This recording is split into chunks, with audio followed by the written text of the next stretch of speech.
I've had discussions with other teachers via Facebook forums in the past about use of language, and read rather than heard, read other teachers saying that it's just semantics and it doesn't really matter what words you use. Though I'm skeptical about that idea, and actually, though I grew up learning that sticks and stones may break your bones, but words will never hurt you, I'm inclined to think these days that you get over the wounds or injuries of sticks and stones perhaps faster than you might get over the wounds or injuries of a poor choice of words, perhaps, or even a vindictive choice of words in other cases, perhaps.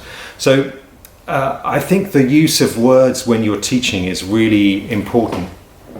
And a word which crops up often, it seems, in discourse around teaching Pilates is correct or correction.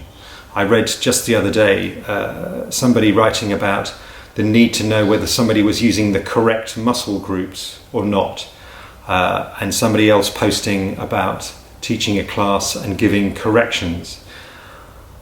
And aside from, if you live in the US, you probably refer to prisons as correctional facilities, and perhaps that sums up all kinds of grim scenarios related to correcting.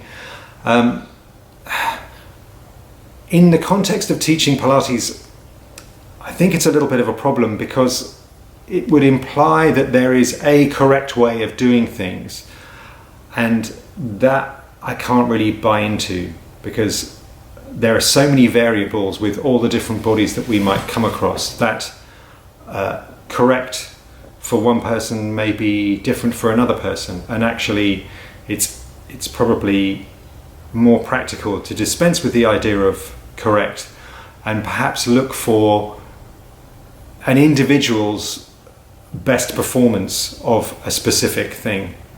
All of that aside, there's something that I always think of whenever I hear or read the word correct or correction, which you may be familiar with if you have seen The Shining, Stanley Kubrick's film starring Jack Nicholson.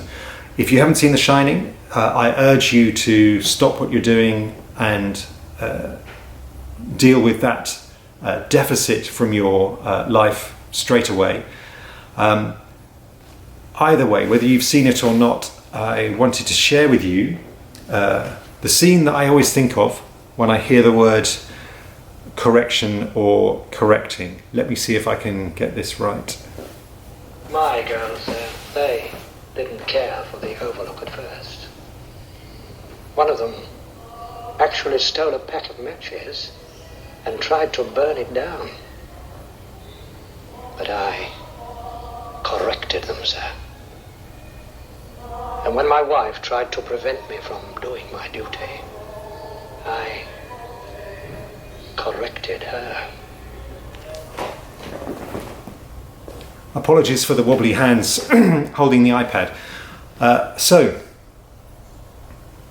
you may know what the outcome of Jack being encouraged to correct his wife was. It involved an axe and a short-lived bathroom door, and particularly maniacal facial expression, and his wife being utterly terrorized. So what I wonder is, if we're inclined to think in terms of correcting the people that we're teaching, or even we use the word correction when we're teaching them, are we possibly terrorizing them just as Jack was terrorizing his poor wife in The Shining?